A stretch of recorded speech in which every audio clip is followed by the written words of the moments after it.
as the plane lifted, then circled, pointing its nose in a northerly direction toward Canada. The little boy cast his watery eyes below as he watched the island slowly fading fast. Afraid to watch, he closed his eyes, hoping the whole ordeal would end. It didn't. As the plane rose to cruising altitude, his heart sank. He was not able to put a name to it then. But as the island below became visibly smaller with each passing second, he became increasingly homesick. He had sung, "Jamaica, Jamaica, Jamaica, land we love," the national anthem, several times. Now, he suddenly realized how much and what it meant to him.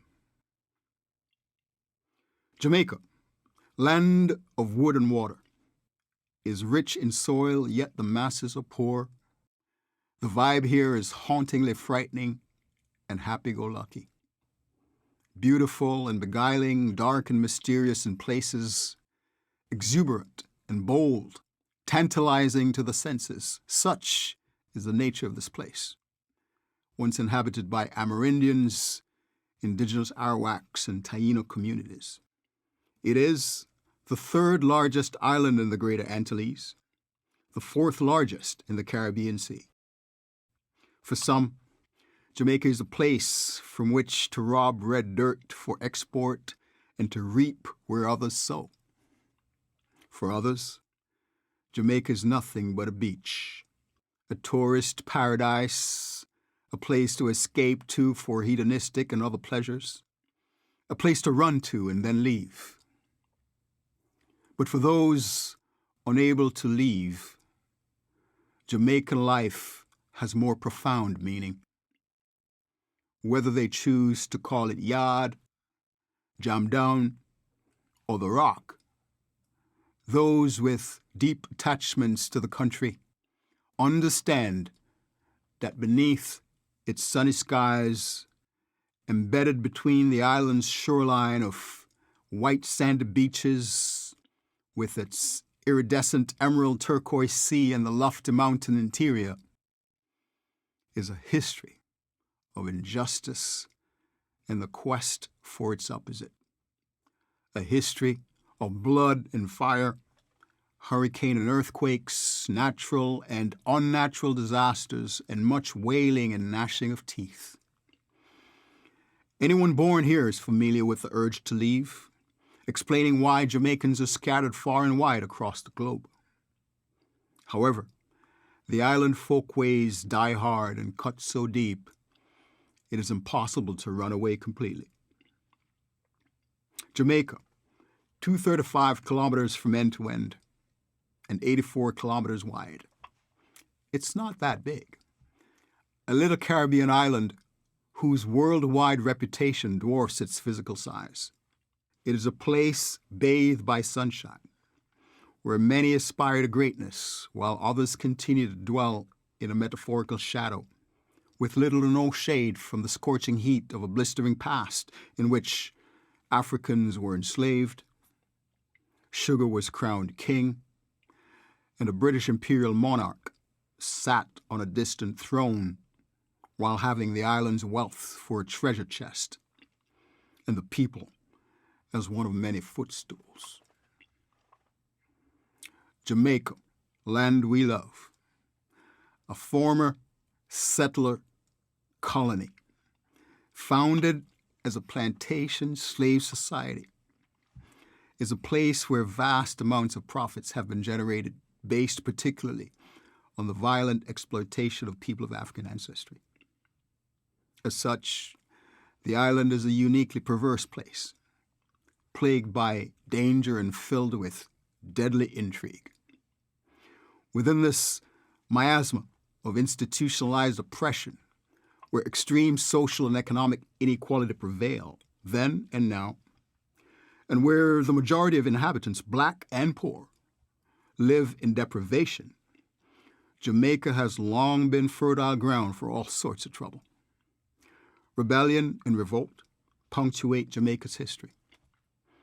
A colorful cast of individuals have chosen to rebel and confront systems of racial injustice. From the two ones, the Bolas and the Saras, warrior Maroons from the 17th century who tormented Spanish and English militias, to the legendary Three-Fingered Jack who established one of several refugee colonies of freed Africans in the eastern sections of the Blue Mountain. From Cudjoe, Cuffy, Nani, Quao, and Taki, who each took their turns in challenging British imperialism. To Sam Sharp, who in 1831 led a Christmas rebellion that almost toppled the plantation system, and who said, prior to his execution, "I would rather die on yonder gallows than die a slave." To Paul Bogle, the Black Baptist deacon who initiated a protest march for justice and equality by leading a grassroots movement for civil rights that culminated in what became known as the Morant Bay Rebellion in 1865. And to untold numbers of workers who in 1938 participated in a wave of strikes throughout the island, ultimately leading to a full-blown riot calling for better working and living conditions for the mostly black working class. Now, in response to these efforts, reprisals from British imperialism came swift and without mercy, often resulting in executions, indiscriminate slaughter, and increased oppression. Occasionally, there would be a commission of inquiry. In the words of a revered but militant Jamaican son known for his unflinching critique of the social order and his fierce calls for equal rights, everyone is crying out for peace, yes. None is crying out for justice. Jamaica is a catastrophic intersection where race, class, and gender collide, resulting in significant carnage and trauma. A place where unwritten color-coded caste arrangements have tied experience to skin tone. If you're dark, so may be your future. If you're light, there may be less of a fight. Here, prejudice and animosity run long and deep, like silent subterranean rivers, which on occasion can and do erupt. Jamaica is a land where love and hate have blurred lines, and where racialized divisions into haves and have-nots struggle in an epic give and take for dominance and survival. Looming alongside the verdant hills and rugged grandeur of the mountainous interior of Jamaica is a long tussle with a well-worn legacy of colonialism, a struggle belied by beautiful imageries of a land awash in hot, rhythmic sounds and warm colors evoking everlasting sunsets. Blessed by nature and cursed by the deeds of a few less than noble characters, this country has lived long and hard through many trials and tribulations. It is a place where the term dread refers not to the haunting horrors of history, but to the naughty locks confronting it. It's a place where many are quick to bemoan due to its desperate ills, and where just as quickly many will serenade with praise for its devilish beauty, its playfulness and enchantment. Loud and musical in laughter and speech, the people dance in a romantic tryst with joy and suffering, their cadence driven by the beat of persistent poverty, their feet, hands, and lips moving in unison with sounds of misplaced gaiety. Here you will find men, women, and children dancing on flaming rocks while making the world dance with them. Each day saying, "Good morning," with a smile as they pass each other in dusty country roads. On peaceful evenings, you can find common folk mingling with peeny-wally fireflies that dart about, doing a dance of their own to a cacophony of chirping crickets and toads, wooing their lovers in a tropical night. Such is the life here, at least for some. Jamaica is where carry me aki go instead market, not a quati what sell, is real life. And where come Mr. Tallyman, tally me banana, day the light and me want go home, is more than calypso. Here, the soul of the masses and that of the island is that of a surviving nation caught up within the throes of a grand historical pocomania, a small madness buried deep within the psyche, causing much travail even as the people struggle to liberate themselves and remain warm and true.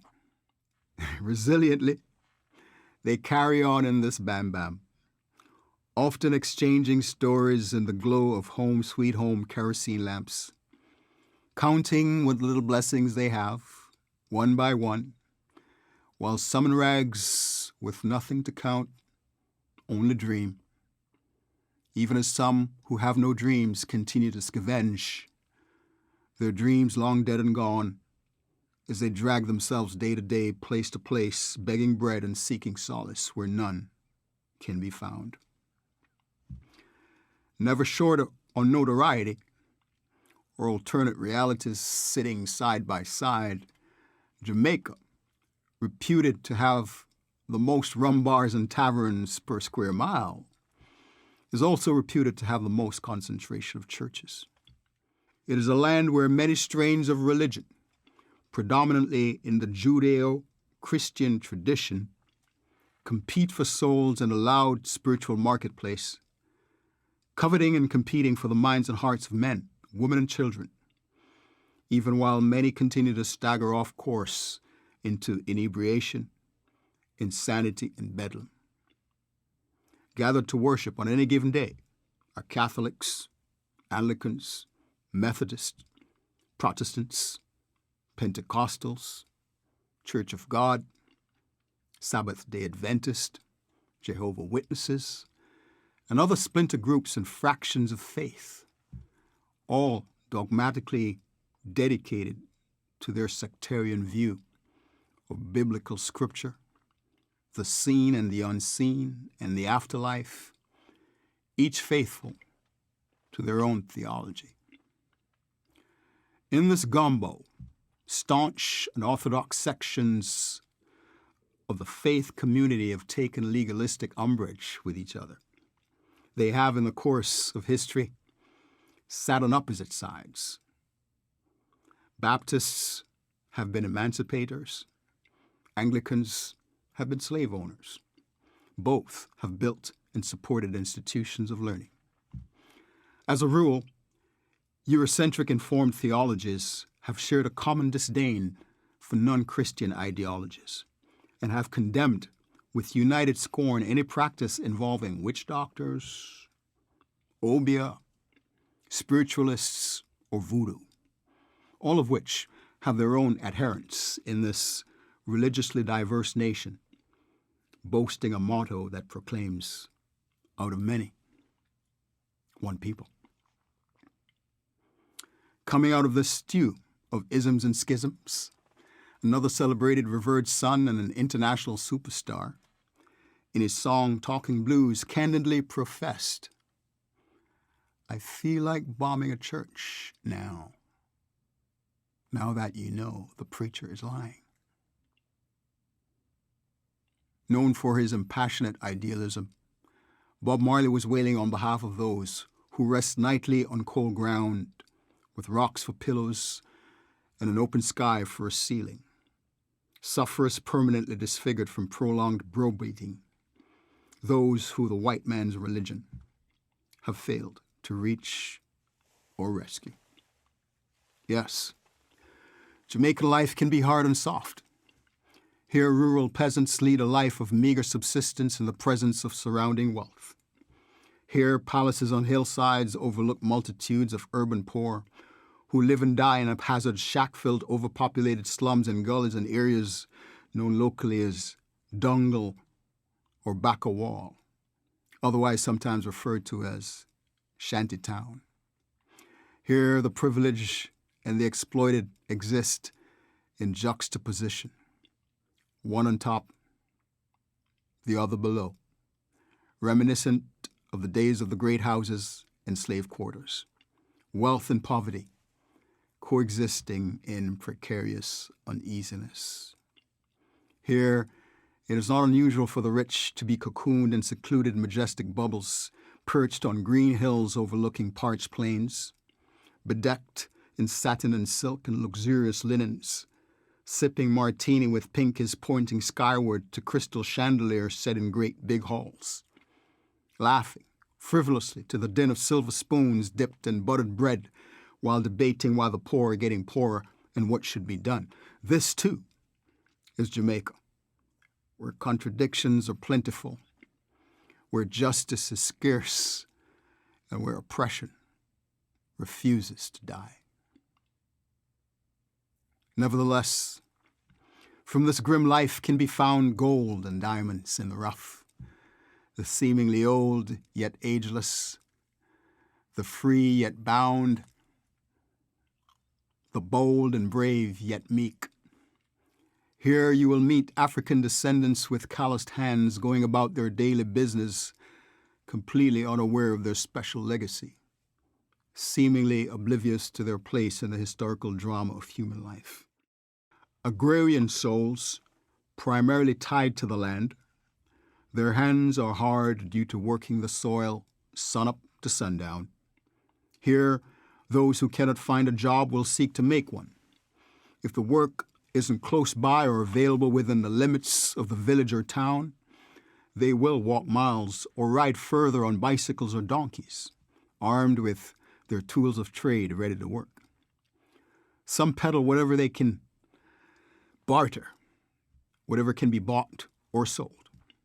Here men risk life and limb to fearlessly climb tall coconut trees without a harness, legs wrapped around slender, cylindrical trunks, hoisting themselves upward, leapfrogging in vertical clamber to dizzying heights.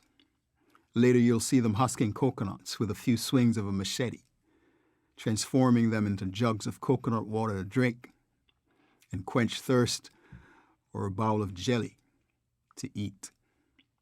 Here, women work double duty to hold life and limb together. They work at home and away on farms, in fields and in factories, as hawkers in marketplaces, on the streets, or as domestic workers, child-rearing, cooking, ironing, and cleaning in other people's homes, sometimes single-handedly raising multi-generational families, either as mothers or as grandmothers, in an unending battle with intergenerational poverty. Through their efforts, sons and daughters attend school, and with hard work, a few lucky ones may enter university, locally or overseas. Nevertheless, despite their effort, and even though the land is prosperous, many here, like the Rowe family, remain deprived. Still, they continue. They continue to worship, to play and laugh as if the little they have is enough. For the most part, they remain generous and gregarious, never letting poverty interfere with simple pleasures. Whether mixing mortar, building infrastructure, or tilling the soil, they carry on just the same. Whether raising animals or tending to landscapes or just chilling by the roadside, sitting on a wall watching, waiting for nothing, waiting for everything, with everything scheduled to arrive no time soon. It's all the same. Here, time is elastic. Jamaica is a place where a mass-murdering white witch who lived in a great house is a celebrated attraction. It is home to song and dance and circumlocution, of this and that, horse dead and cow fat. Home to Jinnos, devious characters aiming to outsmart friends and enemies by making sense out of nonsense. Playing fool to catch the wise, as they say. It is home to folkloric tales of duppies and roaming mythical apparitions. Home to hipsters, rude boys and tricksters. Home to the spider and Nancy, the sky god, a throwback to West African culture.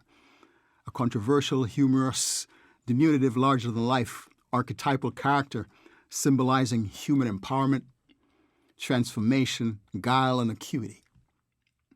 It is home to Grand Market, held every weekend before Christmas and on Christmas Eve, sometimes on Christmas Day, when marketplaces in villages and town come alive with the sound of vendors, firecrackers, popping balloons, and sweetie, and the gurgling sound of poured rum and sorrel and the munching of grated cakes. It gets louder with Christmas carols as choirs compete, with street revelers dancing to reggae music blaring from dusk until dawn on avenues lined with larger-than-life audio speakers. It gets even more raucous with jonkanoo. Men and women prancing in public, dressed in colorful outfits, masquerading to the sound of fifes, rattle and bass drums, and other makeshift instruments, much to the amusement of children and adults. While some shun this masquerade out of fear or scorn, this creolized parade has served to keep the African spirit alive.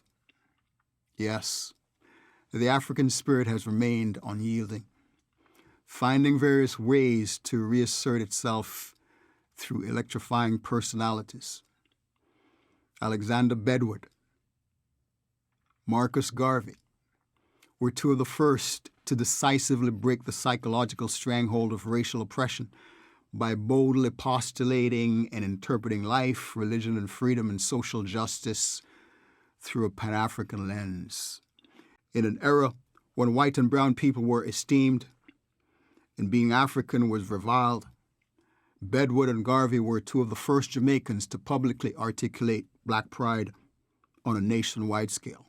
Although the fullness of this history and unique way of life, rich with stories of philosophers, warrior kings and queens, and freedom fighters, a legacy abounding with puzzling contradictions, legends and myths, messiahs and music, dance, and unfathomable beauty, although this knowledge may not have been readily available to Fitzroy Anderson's conscious mind at 8 years old, this was part of his inalienable birthright, part of the collective consciousness which he shared with so many others. And he would miss it.